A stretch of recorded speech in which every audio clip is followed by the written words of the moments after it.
Bapa di surga, pagi hari ini berbicaralah kepada setiap kami. Sentuh jiwa kami Tuhan, agar kami tidak hanya mengerti dengan logika kami, tapi benar-benar meresap ke dalam hati dan jiwa kami, ke dalam roh kami Tuhan. Kami percaya kuasa Tuhan akan turun atas kami. Urapi mulut hamba-Mu untuk menyampaikan kebenaran ini. Hanya di dalam nama Tuhan Yesus kami berdoa dan mengucap syukur. Amin.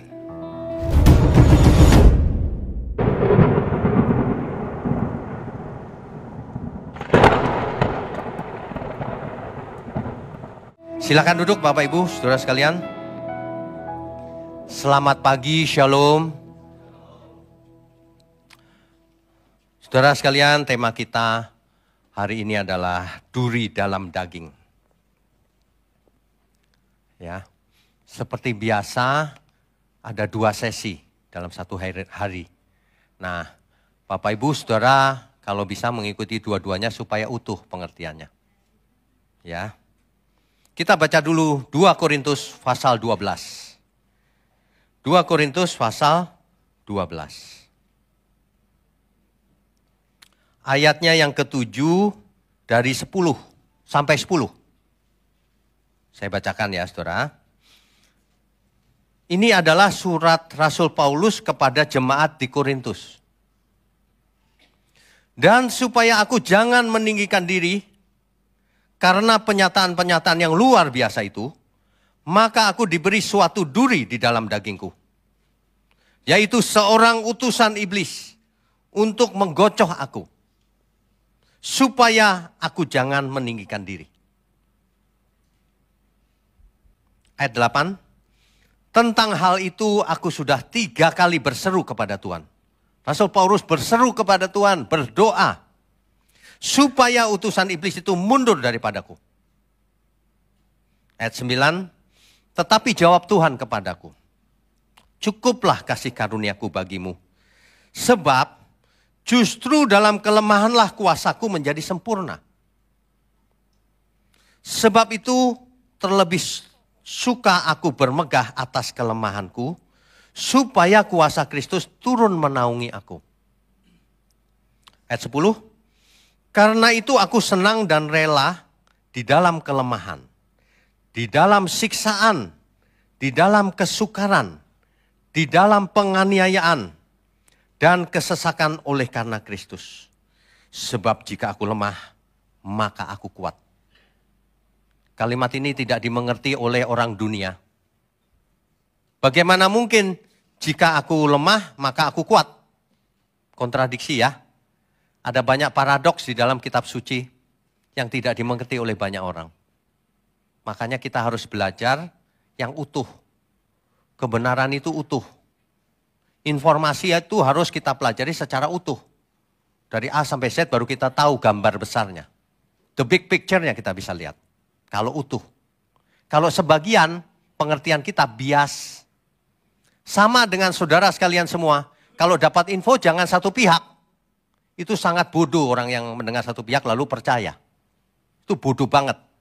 Harus dari kiri kanan. Bandingkan dengan fakta. Sebab kebenaran sesuai dengan fakta. Jangan percaya siapapun yang bicara. Bahkan Alkitab memperingatkan, malaikat turun dari surga sekalipun, jangan kau percaya. Sebab iblis menyamar sebagai malaikat terang. Jangan percaya, di gereja pendeta ngomongnya belum tentu benar. Periksa terhadap fakta, apakah benar apa enggak. Enggak semua pendeta benar. Banyak penipu. Ya, di luar sana banyak yang tersinggung. Latihan mental. Kalau orang masih tersinggungan, itu berhala bagi dirinya sendiri. Kalau saya bilang, kamu nggak usah tugas sekarang, terus tersinggung, kamu berhala bagi dirimu sendiri. Kalau kita nggak dikasih tugas ya, oke, terima kasih. Nggak apa-apa. Berapa kali saya mesti ulang-ulang ini? Percuma ke gereja terus tiap hari. Tiap minggu sekali lagi. Tiap hari aja percuma. Apalagi cuma tiap minggu sekali. Terus merasa hidup suci lagi. Aduh, orang Kristen tuh banyak yang nggak lucu. Bukan lucu, nggak lucu. Merasa suci. Padahal pikirannya kotor, hatinya kotor. Ke gereja mau ngapain kita? Ngumpul-ngumpul begini. Mau arisan. Kita mau dengar firman yang benar dan mau berubah hidup kita. Amin.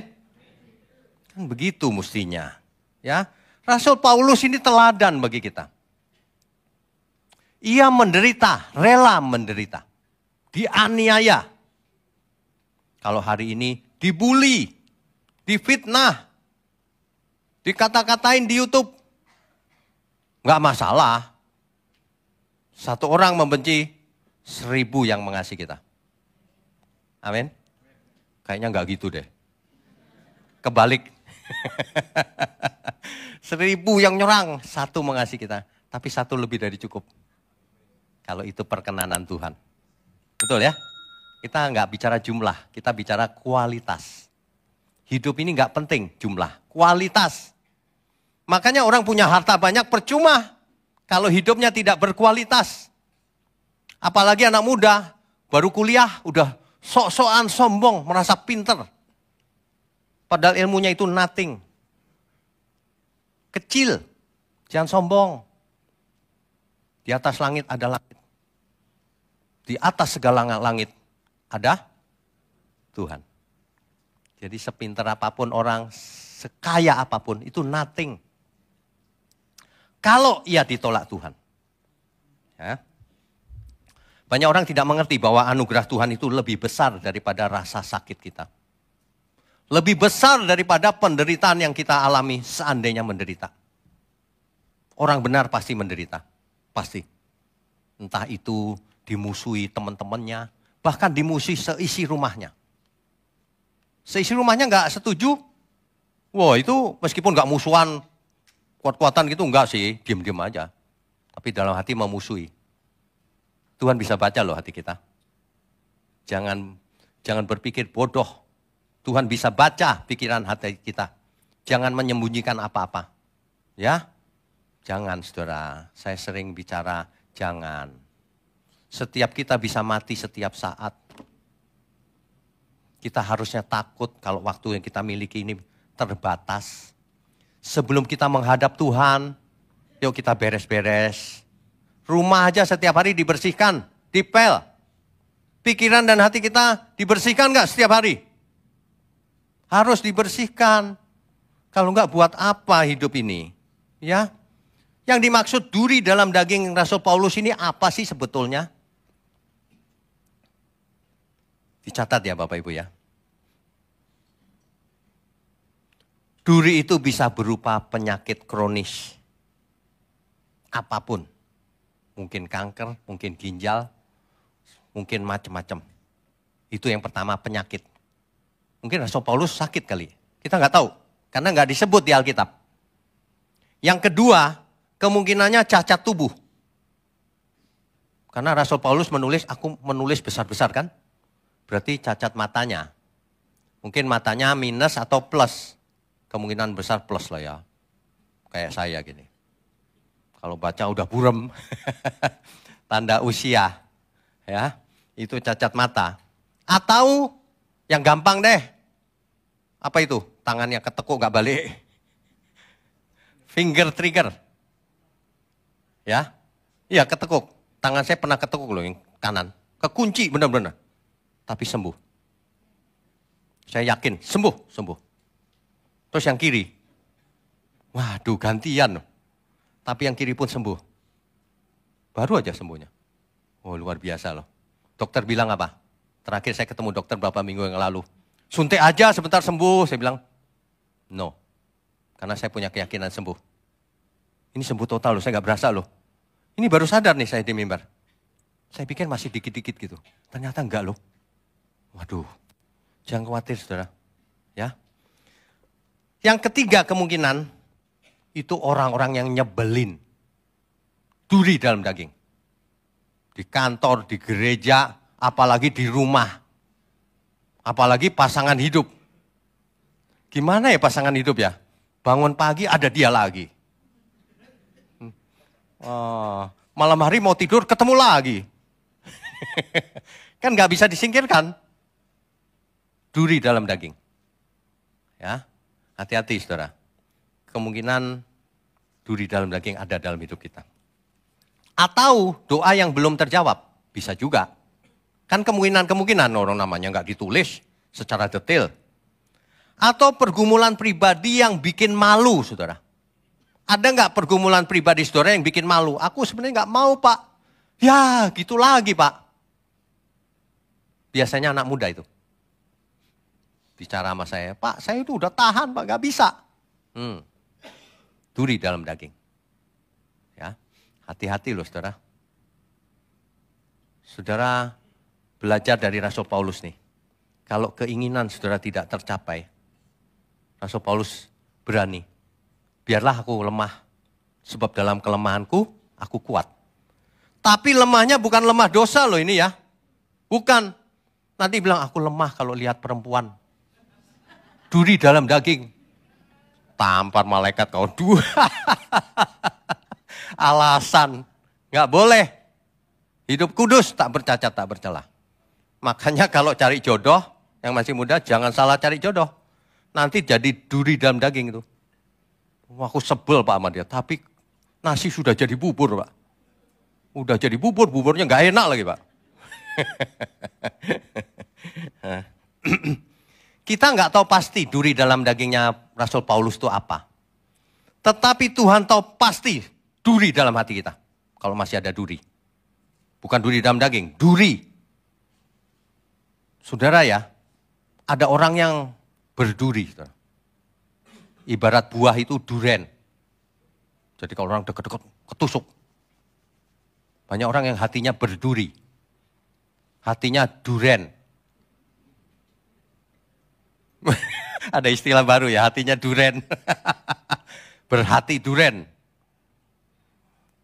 Tajam-tajam. Ngomong itu bisa bikin orang kesel.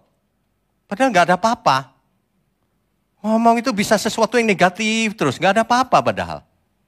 Cari penyakit dia, hidup sekali aja bukan jadi berkat. Hidup sekali aja jadi sandungan bagi banyak orang.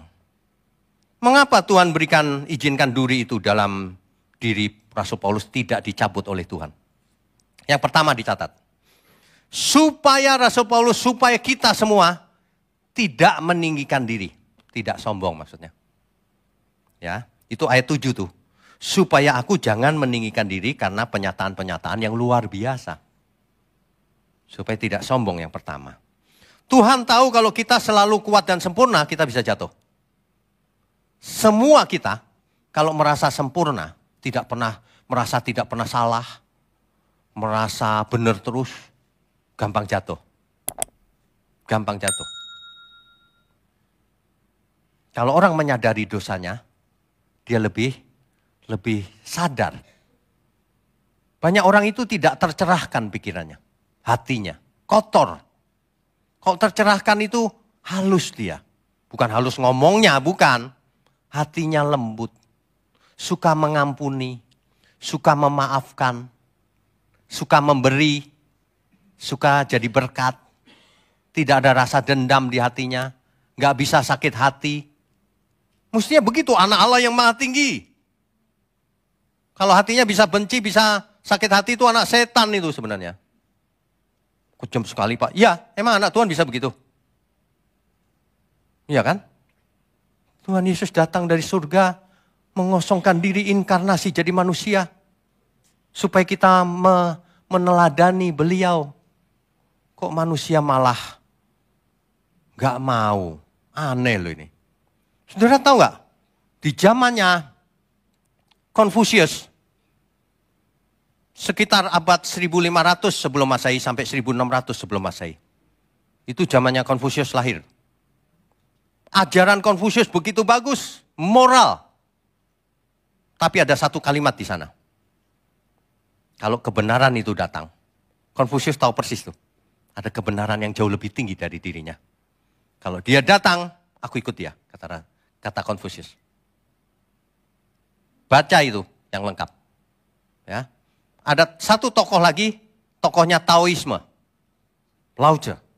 Lao Tzu itu senior banget. Lebih senior dari Confucius. Dia sangat bijak. Dia menulis sesuatu yang tidak bisa dimengerti oleh banyak orang. Tao. Apa itu Tao? Tidak kelihatan, tapi ada. Orang bingung kan, ini apa maksudnya? Yang ada diciptakan oleh yang tidak kelihatan. Ada 3. Wah, gitu-gitu. Kalau orang kita sekarang kita mengerti, itu pasti yang dimaksud Tuhan. Gak mungkin yang dimaksud siapa? Setan.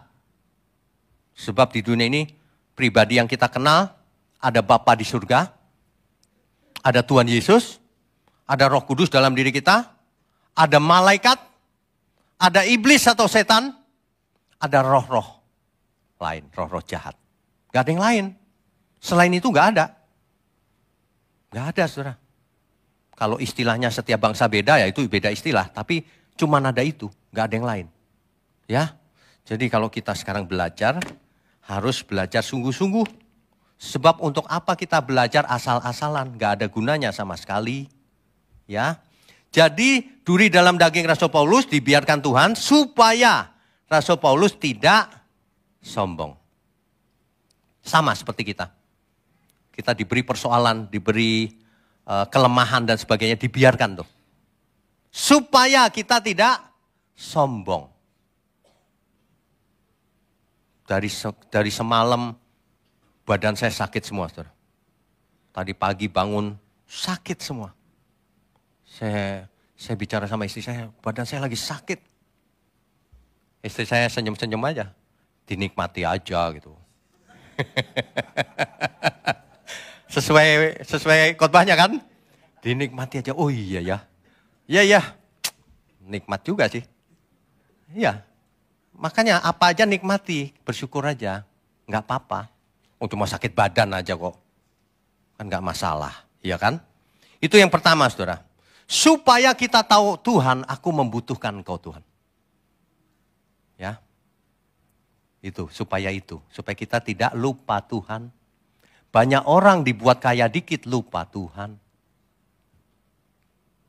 Norak banget. Dulu miskin dekat Tuhan. Dibikin kaya dikit, udah gak ke gereja dia. Lupa Tuhan. Saya itu geleng-geleng loh kalau perhatiin semua orang tuh. Kamu ya segitu aja udah lupa Tuhan. Kita tunggu aja nanti. Ya. Sampai kamu sadar lagi. Ada orang yang lupa Tuhan setelah kaya raya. Lalu sakit, kanker luar biasa. Cari Tuhan lagi dia. Oke, gak masalah, kita doakan. Udah ya, tobat ya. Udah. Baru didoakan. Sembuh. Habis sembuh lupa lagi, Pak. Lupa lagi udah menyimpang sekarang. Jadi LGBT. Oh, awas kau kesini. Ku suruh bertobat lagi kok. Saudara pikir suruh apa? Jangan negatif thinking. Maksudnya kalau kesini bertobatlah selagi mata masih membuka. Sebab kalau mata sudah tertutup, selesai. Selesai, saudara. Ya. Catat duri dalam daging, 1, supaya tidak sombong. Supaya kita membutuhkan Tuhan. Ada salah satu khotbah Tuhan Yesus ketika awal mula pelayanan. Itu berbahagialah kamu. Versi berbahagia di situ dipakai kata makarios. Makarios itu artinya gini, berbahagia, diberkatilah kamu, beruntunglah kamu. Itu makanya ikutin online Bible Study. Udah saya bahas di situ. Salah satunya gini, saudara. Berbahagialah orang yang miskin di hadapan Allah. Itu bukan miskin ekonomi gitu, bukan. Itu sebenarnya terjemahannya lebih tepat gini. Berbahagialah orang yang miskin di dalam roh. Itu. Miskin di dalam roh. Ya. Miskin di dalam roh itu gini. Aku gak punya apa-apa nih. Gak bisa apa-apa Tuhan. Aku membutuhkan Engkau. Itu miskin dalam roh. Itu orang yang berbahagia. Itulah orang yang diberkati. Itulah orang yang beruntung. Jadi kata lain daripada kita diberkati itu kita beruntung. Dan kita berbahagia, saudara. Ya. Yang kedua, kenapa duri dalam daging diizinkan Tuhan? Supaya kita dekat Tuhan. Supaya kita selalu mencarinya. Supaya kita selamat, intinya gitu sebenarnya. Sebab kalau dibiarkan kaya raya, masih muda, masih nggak ngerti apa-apa, dibiarin kaya gitu, habis. Habis, saudara. Pasti habis. Anak muda itu, satu tidak berpengalaman, kedua masih belum ada hikmatnya sama sekali. Makanya Amsal menulis bahwa hikmat itu seperti perempuan. Tapi kebalikannya, kenajisan itu seperti perempuan nakal. Dikisahkan sang hikmat anak muda berjalan di depan rumah si wanita itu, pelacur. Dirayulah si pemuda ini.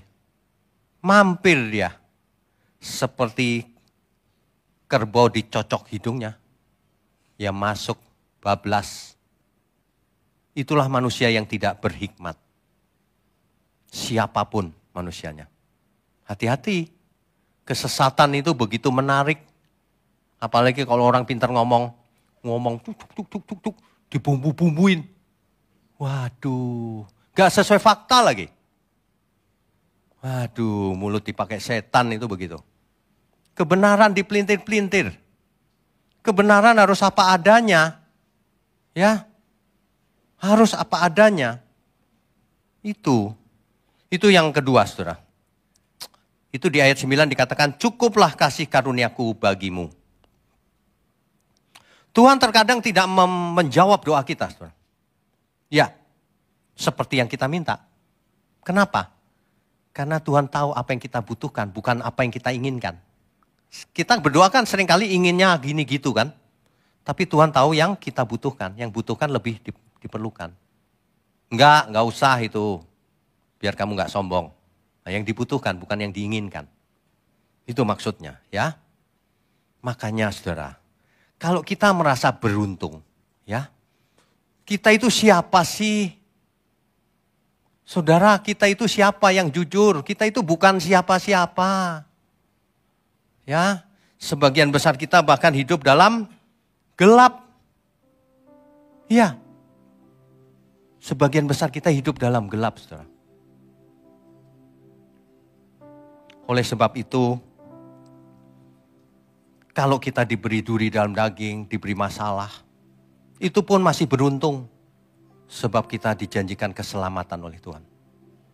Ada amin semua? Kita beri kemuliaan untuk Tuhan. Dulu ku hidup dalam gelap, duka cita senantiasa, tapi ku rasa berarti hidupku, penderitaan sekelilingku, putus asa dalam dunia, kegelisahan terus ku rasa, tapi Tuhan panggil namaku, ku jawab ya Tuhanku. Haleluya, Dia selamatkanku, berikan terang dari gelap jalanku.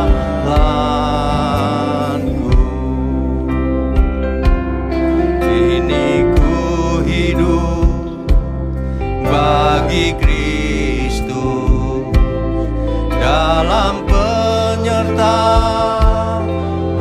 Roh Kudus, jadi saksinya bagi dunia, hidup jadi bermakna.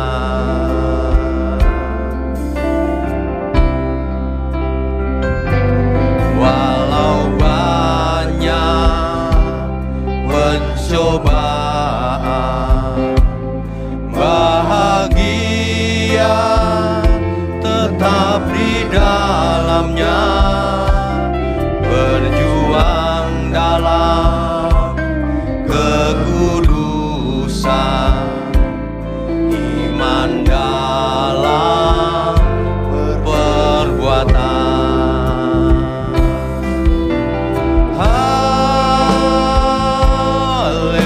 Haleluya,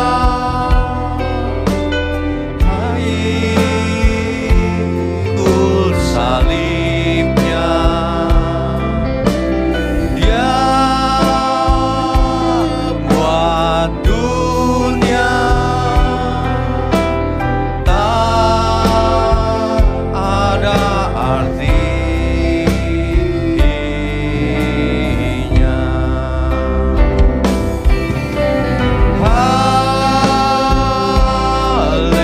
Haleluya, ku rindu kau Yesus. Bila tiba ajalku, ku mau pulang padamu.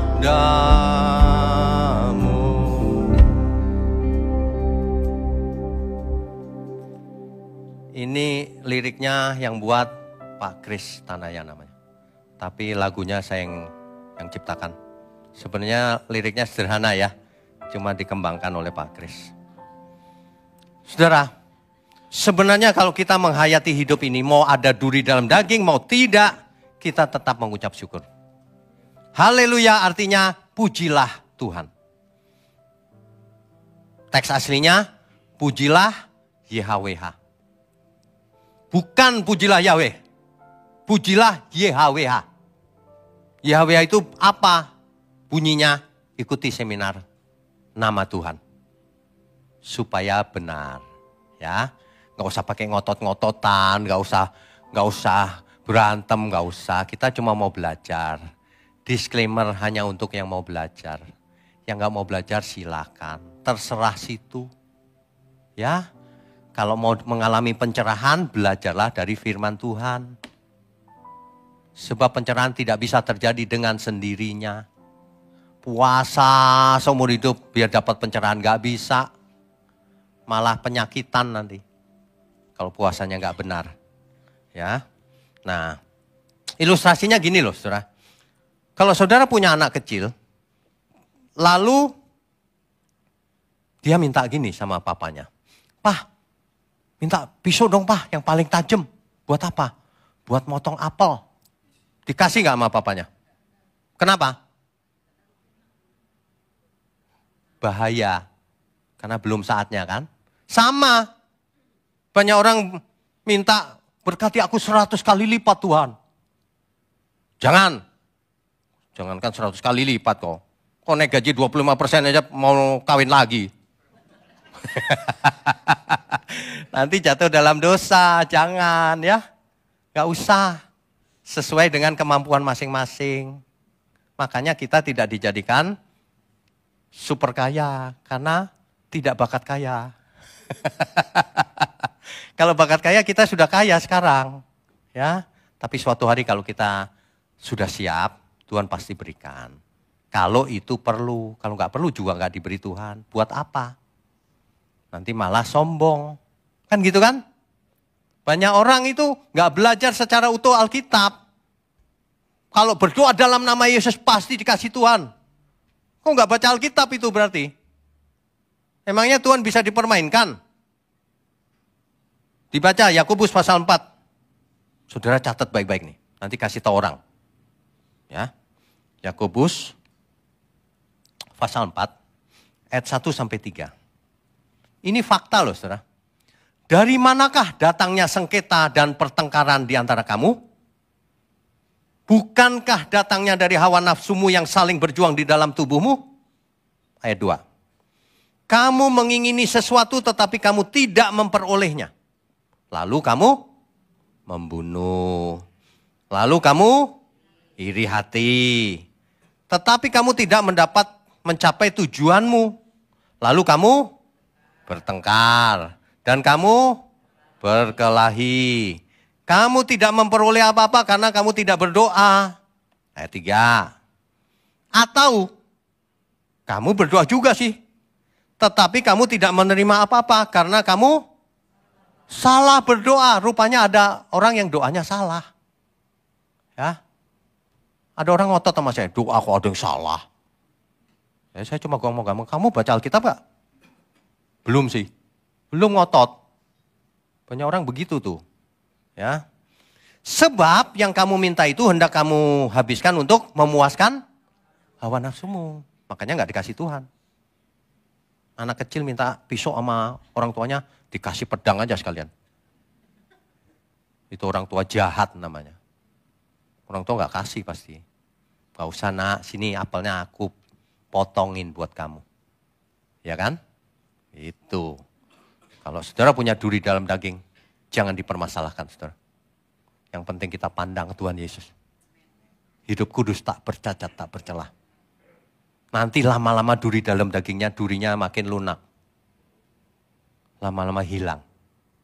Ada amin semua? Duri dalam dagingnya makin tajam. Sebab engkau makin tajam juga. Kayak mengasah itu. Kalau kita makin lunak, nanti dia melunak juga. Dia mengalami dari duren menjadi halus permukaannya.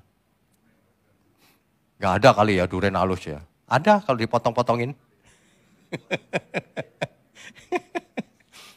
Begitu juga Tuhan. Tuhan tidak selalu kasih kita sesuatu yang membahayakan.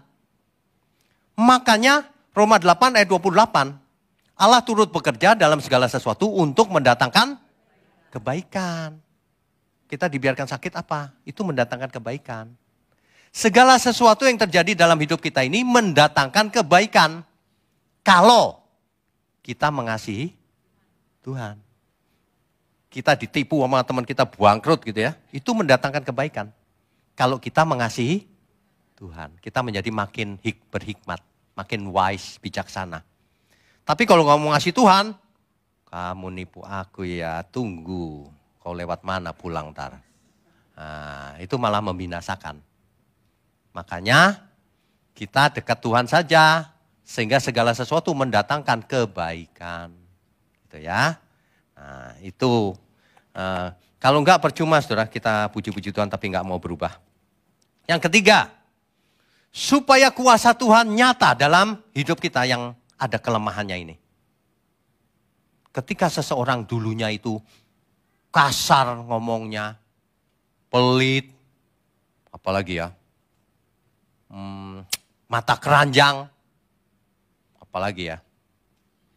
Ya pokoknya semualah dan lain-lain. Lalu sekarang berubah. Orang melihatnya diberkati enggak? Kelihat aja sudah diberkati. Dia bisa berubah ya. Aku pasti bisa. Nah, gitu. Jangan gini, dia pendekar apa pendeta ya? Pendeta tapi kok nipu aku ya dia ya? Oh itu, waduh. Dunia ini banyak contoh saudara. Ya. Makanya ayat 9 dikatakan, sebab justru dalam kelemahanlah kuasaku menjadi sempurna. Waktu kita lemah, Tuhan beri kekuatan. Waktu kita jatuh, Tuhan pegang dengan tangan kanannya supaya kita bangun lagi. Waktu kita berjalan dalam lembah kekelaman, gadanya dan tongkatnya akan menghibur kita. Bayangin tuh. Itu lembah kematian loh. The shadow of death itu lembah kekelaman itu lembah kematian. Mengerikan. Tapi pemazmur bilang, aku tidak takut bahaya. Sebab gadanya dan tongkatnya yang menghibur aku. Waduh saudara. Itu sebabnya saya sering berkatakan, jangan kita takut apapun, saudara. Kalau kita masih punya duri dalam daging, jangan menyangkal yang pertama. Akui itu ada duri dalam dagingku. Ku terima Tuhan, supaya kuasamu menjadi sempurna. Supaya kuasamu muncul, bukan kesombonganku yang muncul. Harus diterima apa adanya. Duri dalam daging itu tidak bisa kita rubah, saudara, ceritanya. Makanya minta tolong Tuhan pun gak dikasih, gak apa-apa. Dalam kelemahanmu kuasaku menjadi sempurna. Itu duri dalam daging. Saudara pikirkan apa duri dalam daging dari hidup saudara? Jangan dilawan, gak apa-apa. Hidup bersamanya. Belajar merangkul duri. Meskipun kita sakit, gak apa-apa. Untuk Tuhan. Ya, amin ya. Maaf ya, contoh. Kalau istri gitu. Wah, sehari semalam harus berapa? Berapa 100.000 kata? Ada suami-suami yang bilang gitu loh, istriku Pak, sehari semalam harus minimal, unlimited lagi. Itu bukan duri dalam daging tuh, itu paku dalam daging. Aduh, ini ya, kita harus menerima, ya. Doakan duri itu, biar lama-lama tidak jadi duri. Justru adanya duri itu membentuk karakter kita. Kedua, melembutkan hati kita. Ketiga, kita bisa melihat kuasa Tuhan nyata dalam hidup ini. Saya tahu ada banyak duri dalam daging dari banyak saudara. Entah itu pasangan hidup, entah itu anak, entah itu siapa. Ya, tapi saya mau ingatkan, ketika kita datang kepada Tuhan dengan cucuran air mata, Tuhan tahu kok. Dan Tuhan mau kita itu selamat. Makanya Tuhan berkata, aku tidak pernah meninggalkan kau. Dengan tangan kananku aku memegangmu. Wah, kita kalau dengar itu, terima kasih Tuhan. Makasih. Setan lewat gak penting. Tangan Tuhan yang pegang kita. Ya, saudara kalau kita ngerti itu ya, gak ada yang kita takutkan di bumi ini. Paling banter kita mati. Betul? Mati ya, semua orang pasti mati, gak usah ditakuti. Lagian mati kan nanti, atau nanti malam maksudnya. Gak usah dipikirin, kita jaga kesehatan aja. Itu udah bagian kita udah lakukan, ya udah setelah itu terjadi apapun ya gak apa-apa. Kan begitu. Lagi pula dengan bertambahnya umur kita, otomatis mulai menurun semuanya. Pasti. Gak tahu berasa gak saudara? Berasa ya? Saya juga berasa. Bangun pagi, dulu seger kok saya kayak gak belum tidur ya. Apalagi hari ini bangun pagi kayak digebukin malah. Sakit semua badan saya. Aduh, tapi saya sangat terhibur loh. Kenapa? Saya punya keluarga besar di GMM nih. Amin ya. Saya senang banget punya keluarga banyak. Saya harap saudara juga merasakan yang sama. Ya, saya sedih kalau orang ada di sini tapi hatinya tidak di sini. Menderita pasti, janganlah. Kita jadi keluarga ya. Sebentar lagi kita retreat nih. Tanggal berapa ya? 26, udah hafal ya. Retreat. Berangkatnya dari gereja sini ya. Jangan ditunggu di rumah, saya tunggu dijemput. Nanti marah-marah kok saya gak dijemput gitu loh. Bayangin kalau dijemputin satu-satu. Gak nyampe kita. Ya, sekali lagi, duri dalam daging itu apapun yang terjadi dalam hidup kita, ingat janji nikah kita dulu. Sama, janji kita sama Tuhan juga sama. Tuhan, aku akan mengasihimu dalam suka dan duka, dalam sehat maupun sakit. Tuhan bicara gini, kamu akan hidup meskipun sudah mati. Amin ya. Amin, beri kemuliaan untuk Tuhan.